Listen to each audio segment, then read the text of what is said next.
Hello everyone, start करते हैं the killing board episode 3। तो लास्ट एपिसोड की एंडिंग में हमने देखा था कि मुंजन और उन जिस कार में होते उस कार का ब्लास्ट हो जाता है। इस बॉम्ब की आवाज़ पूरे इलाके में गूंजती है और ये आवाज़ जुमिन को भी सुनाई देती है जो स्कूल के बाहर खड़ी होती है। और यहाँ जुमिन को डर लगता है कि उसकी बड़ी बहन जो कि उस ग्राउंड में ही है उसके साथ कुछ गलत हो गया है, इसलिए वो चुपके से वापस स्कूल में जाती है ताकि वो जुमिन को ढूंढ सके।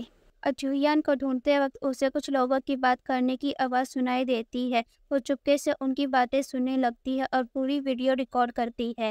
वहाँ पे मिंसो टीचर दो बच्चों से बात करते हुए पूछता है कि तुमने ब्लास्ट की वीडियो रिकॉर्डिंग अच्छे से की ना। फिर वो दोनों बच्चे बोलते हैं हाँ, जैसा आपने कहा था हमने वैसे ही रिकॉर्डिंग किया है। फिर मिंसो टीचर उन बच्चों से वो रिकॉर्डिंग खरीदता है और उसके बदले में उन्हें बहुत सारा पैसा देता है।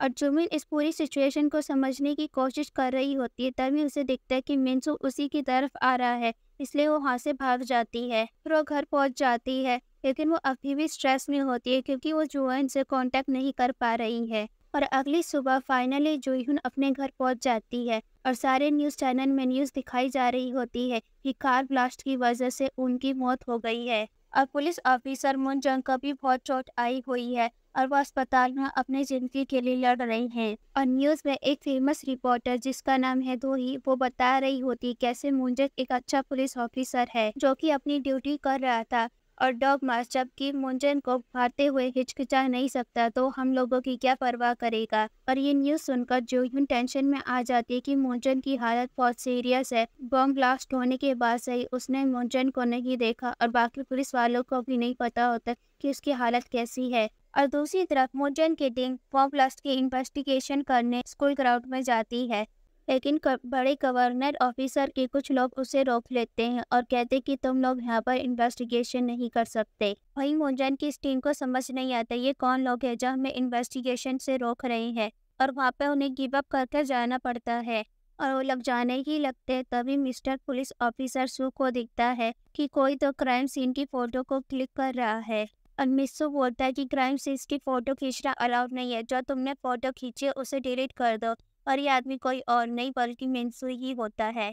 फिर मिंसू उनसे माफ़ी मांगता और सारी फोटोज को डिलीट कर देता है। पुलिस ऑफिसर मिंसू का चेहरा देखकर पूछता है कि तुम्हारा नाम योनसोंग है ना, तुम यहाँ क्या कर रही हो। मिंसू कुछ जवाब दे पाता उससे पहले बाकी के स्कूल टीचर्स उसे बुला लेते हैं और मिंसू वहाँ से चला जाता है। और यहाँ पे पुलिस ऑफिसर सो कंफ्यूज होता है क्योंकि उसने इस लड़के को कहीं तो देखा है।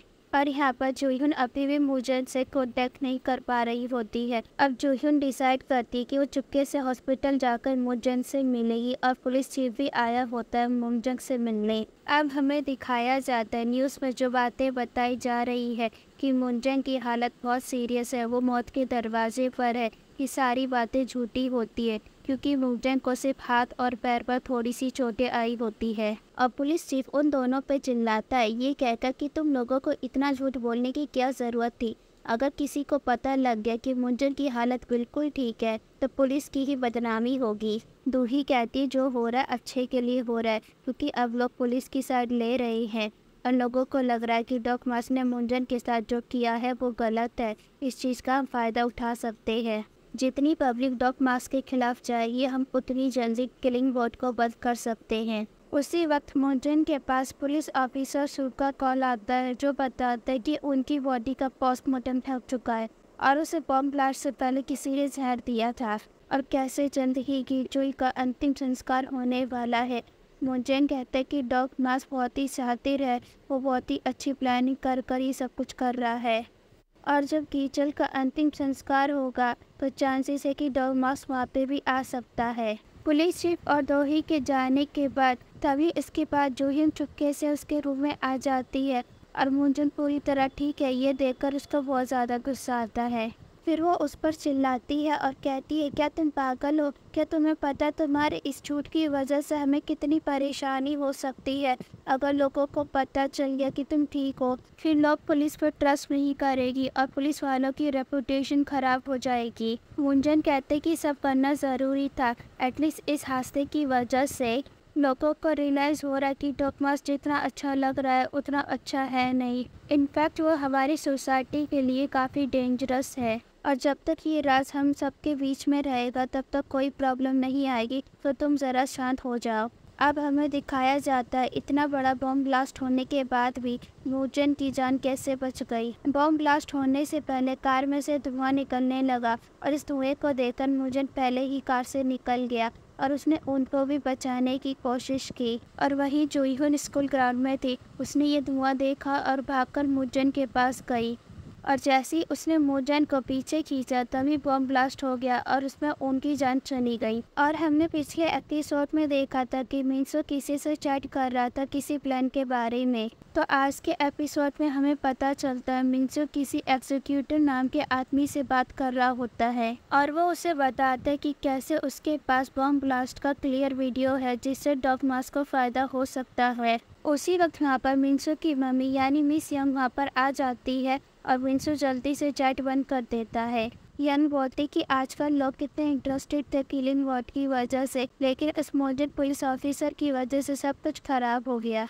ये डॉग मास्क कितना स्मार्ट है, इसे मैं कुछ भी कर कर अपने पॉलिटिकल पार्टी में लेकर आऊंगी। ये सुनकर मिनसो को तो बहुत खुशी होती है, लेकिन वो अपनी खुशी दिखाता नहीं और ये बोलकर यहाँ से चली जाती है। फिर वो अपने असिस्टेंट से बोलती कि मिनसो पे कड़ी नजर रखो और उसे खुश रखने की कोशिश करो। अगले दिन स्कूल में जुमिन अपने क्लासमेट जीहुन को, जो कि कंप्यूटर जीनियस है, उसे अपने घर पर इन्वाइट करती है। नेक्स्ट सीन में वो उसके घर पर होता है। जुमिन उसको डॉग मास्क की वीडियो दिखाती है जो उसको खुद के लैपटॉप में मिली होती है। जुमिन उसे बताती कि उसको इस वीडियो के अंदर कैसे सायरन की आवाज़ सुनाई दे रही है। क्योंकि जीहुन एक कंप्यूटर जीनियस है, वो इस वीडियो को एनालाइज करके बताता है कि वो कैसे एक फायर ट्रक की सायरन्स की आवाज़ है और इस वीडियो के अंदर डॉग मास्क के फेस पर फायर ट्रक की लाइटें भी आ रही हैं। जुमिन कहती कि मुझे ढूंढ के निकालना कि इन सब के पीछे कौन है, क्योंकि पहले मुझे लगता था कि डॉग मास्क अच्छा काम कर रहा है और कल जब मैंने अपनी बहन की हालत देखी तो मैं समझ गई डॉग मास्क भी एक खूनी है। इतने में जीहुन भी वहाँ पर आ जाती है और उन दोनों पर चिल्लाती है कि तुम इस वीडियो के साथ क्या कर रही हो। फिर जुमिन और जीहुन उसको बताते हैं कि किस तरह उन्होंने थोड़ा सा रिसर्च किया और उन लोगों को पता चला कि इस वीडियो के अंदर कैसे सायरन की आवाज़ आ रही है और जिस तरफ डॉग मास्क के फेस पर लाइट्स पड़ रही है, इसका मतलब वो किसी 2 फ्लोर की बिल्डिंग में है। अब जूhyun कहती है कि तुम दोनों का अंदाज़ा सही है, अगर फायर ट्रक की आवाज़ इतनी तेज़ है तो इसका मतलब कोई बड़ा ही एक्सीडेंट हुआ होगा। इसके बाद जूhyun चेक करती कि पिछले 6 महीनों में कहाँ पर बड़े हादसे हुए हैं और कहाँ पर आग लगी है और उसे 3 ऐसी लोकेशन की जगह पता लगती है जहाँ पर आग से रिलेटेड केसेस हुए हैं और उनमें से एक एड्रेस को देखकर जूhyun को बड़ा शौक लगता है क्योंकि वो एड्रेस होता है सोजुक के घर का। इसका मतलब डॉग मास्टर ने जो पहला शूट किया था वो और कहीं नहीं बल्कि सोजुक के घर पर ही किया था। फिर जूhyun कहती कि मुझे यहाँ पर जाना होगा और चेक करना होगा, लेकिन जुमिन और जीहुन कहते कि हम भी तुम्हारे साथ आएंगे क्योंकि अगर वहाँ पर तुम्हारे साथ कुछ हो गया तो तुम्हारी हेल्प करने के लिए कोई चाहिए होगा।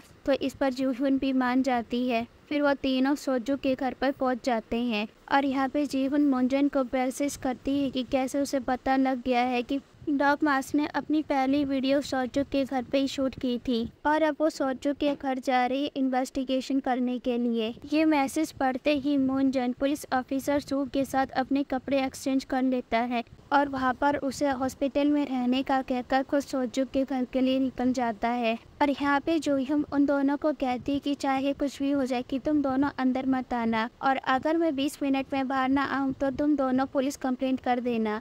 और जीएम और जीहुन उसकी बात मानकर बाहर ही रुक जाते हैं। फिर जूhyun अकेले ही सोजुक के घर तलाशी करने के लिए जाती है और जैसे ही उसने सोचा था वैसे ही सोजुक के घर पर 2nd फ्लोर भी होता है। और जब जूhyun 2nd फ्लोर पर पहुंचती है तो वहाँ की दीवारों पर लिखा होता है कि जो 13वीं बार हुआ वो गलत था।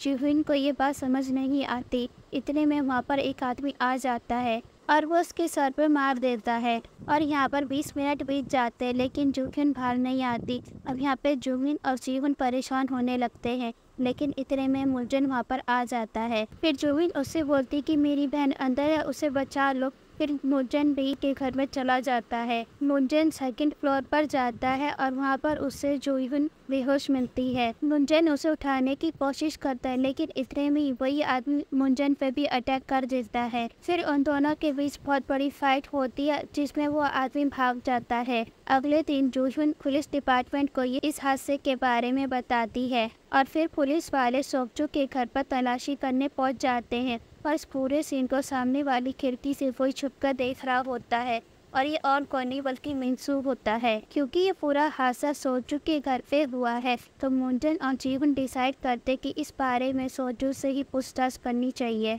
क्योंकि वही उसके बारे में कुछ बता पाएगा। फिर वो दोनों पहुंच जाते हैं जेल में उससे बात करने के लिए। फिर जूहुन सोक्जू को उसके घर के फोटो दिखाकर उससे पूछती है कि तुम्हारे घर की दीवारों पे जो ये लिखा है कि 13वीं बार गलत हुआ, इसका क्या मतलब है। सोक्जू कहते हैं कि ये सब मैंने नहीं लिखा है और वैसे भी मुझे कुछ याद नहीं है, लेकिन जब मेरी बेटी का मर्डर हुआ था तो उसे 22 बार चाकू से मारा गया था, इसलिए मैंने भी जब अपनी बेटी की खूनी का मर्डर किया तो मैंने भी एग्जैक्टली उसे 22 बार चाकू मारा था, लेकिन 13वीं बार उसे चाकू ठीक से नहीं लगा। जूहुन कंफ्यूज होकर बोलती है कि बहुत ही अजीब डिटेल है, इसके बारे में तुम्हारे सिवाय और किसको पता। ऐसा कौन है जिसे तुम्हारे सिवाय इन सब के बारे में पता हो सकता है। वो हंसते हुए बोलता है, नहीं, एक ऐसा इंसान है जिसको मेरे सिवाय भी ये बातें पता है और वो है मुंजन। क्योंकि मुंजन और मैं बहुत ही क्लोज हुआ करते थे, उसी ने मेरी बेटी का केस लिया था और उसी ने मुझे पकड़ा था।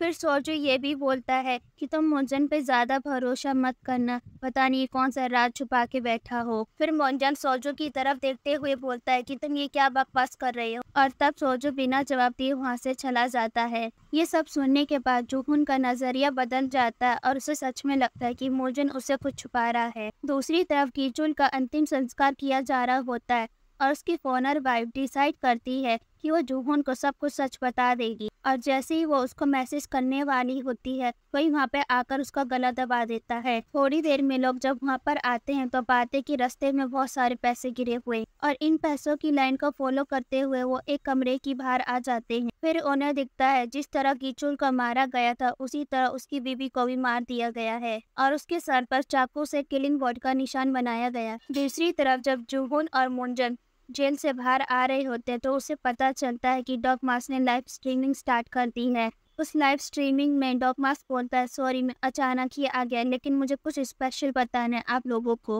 और वो कहता है कि मैं आप लोगों को सच बताने आया हूँ जिस दिन कार ब्लास्ट हुई। ये कहकर वो एक वीडियो स्टार्ट कर देता है और उसमें साफ साफ दिख रहा था कि कार ब्लास्ट होने से पहले ही मुंजन बाहर आ गया था और जूहुन ने उसे खींच लिया था, जिस कारण उसको एक भी चोट नहीं आई थी। फिर डॉग मास कहता है कि हम इस पुलिस सिस्टम पे कैसे विश्वास कर सकते हैं, जो पुलिस वाले न केवल मीडिया से लेकिन आप लोगों से भी झूठ बोल रहे हैं, और इन लोगों ने आपको बेवकूफ बनाया है, खासकर इस पुलिस वाले ने जिसने पूरे देश को बेवकूफ बनाया है। इसलिए मैं इन पुलिस वालों का सच आपके सामने लाया हूँ। ये आपको इंसाफ दे नहीं सकते, बस आप लोगों से झूठ बोल रहे हैं। और मुंजन और जूहुन ये दोनों वीडियो देखकर शॉक हो जाते हैं, और जैसे ही वो जेल से बाहर आते हैं उनके सामने मीडिया का झूठ लगा होता है और वो मुंजन से सवाल पे सवाल पूछे जा रहे होते हैं। वो पूछते हैं कि आपने एक्टिंग की, क्या आपने लोगों को मैनिपुलेट किया, और इसका मुंजन एक ही जवाब देता है, मैंने जो भी किया वो सब इंसाफ के लिए किया, और डॉग मास में तुम्हें एक दिन जरूर पकड़ लूंगा।